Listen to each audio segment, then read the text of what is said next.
Halo teman-teman Radian, selamat pagi, salam kenal untuk yang belum kenal, namaku Niko dan selamat datang di video perdana dari Radiantism School of Improvement.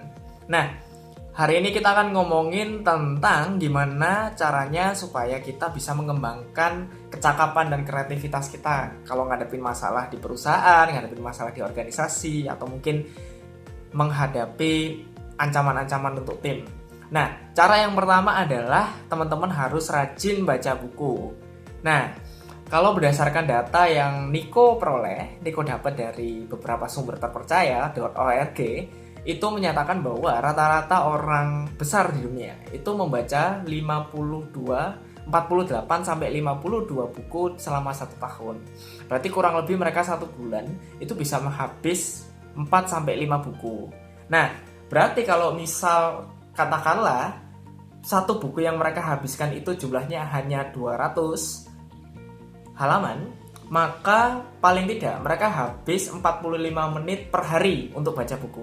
Nah, 45 menit itu sebenarnya singkat banget. Tapi kalau misal buat teman-teman yang nggak kebiasaan baca buku dan menganggap itu terlalu lama, terlalu panjang, cara yang harus teman-teman lakuin adalah membagi 45 menit itu jadi durasi yang lebih kecil lagi, bisa 15 atau mungkin 10 5. Nah, itu terserah. Jadi kalau misal mau pakai yang lebih simpel, yang pakai 15, bisa 15 sebelum teman-teman jam kerja, 15 sebelum jam istirahat berakhir, atau 15 lagi sisanya itu sebelum teman-teman pulang dari kantor. Nah, tapi kan kalau WFH kayak gini, jam kerjanya fleksibel. Jadi harusnya misal 15 setelah mandi, terus 15 setelah makan siang, dan 15 sebelum makan malam. Nah, itu adalah salah satu contoh alokasi waktunya. Nah, kalau Niko sendiri, Niko baca buku 3-4 jam sehari. Jadi sejam setelah bangun tidur, 1 jam sebelum masuk kelas siang, dan 1 jam lagi sebelum belajar, dan 1 jam lagi sebelum tidur. Nah, terus yang kedua adalah teman-teman harus rajin diskusi. Nah, minimal teman-teman punya 1 orang, 1 teman, 1 sahabat yang bisa teman-teman jadikan tempat untuk diskusi tentang masalah-masalah terkait tim, masalah terkait bisnis, masalah terkait organisasi.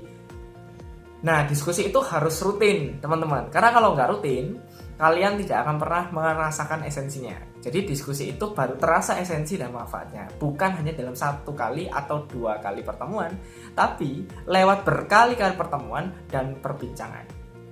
Kalau Niko sendiri ada orang tua, ada papa di rumah, jadi sangat intens sekali setiap hari, hampir setiap hari kita ngobrol dan kita diskusi tentang organisasi dan juga startup yang lagi Niko bangun. Terus yang terakhir adalah, berlatih. Jadi 2 hal tadi itu harus dilatih, harus dilakukan terus-menerus selama lebih dari setahun. Nah, kalau misal teman-teman pernah baca buku yang judulnya Outliers, kalau nggak salah karangannya Malcolm Gladwell, itu menyatakan bahwa kita disebut master ketika kita sudah melakukan suatu hal dan itu terbiasa sampai 5 tahun. Nah, Niko sudah membaca 1200 lebih buku sejak Niko kelas 2. Jadi ya kalau misal mau dibilang master, Niko sangat eligible. Nah, kayak gitu. Terus untuk terjun di organisasi, Niko terjun sejak SMP kelas 3 sampai sekarang, berarti totalnya 7 tahunan. Nah, kayak gitu. Nah, itu dia tips untuk mengembangkan kecakapan dan kreativitas. Karena 2 hal itu adalah bagian dari leadership dalam organisasi. So, itu silahkan dipraktekkan di rumah, silahkan dipraktekkan di tempat kerja, silahkan dipraktekkan di organisasi, dan silahkan dijadikan kultur dalam tim. See you!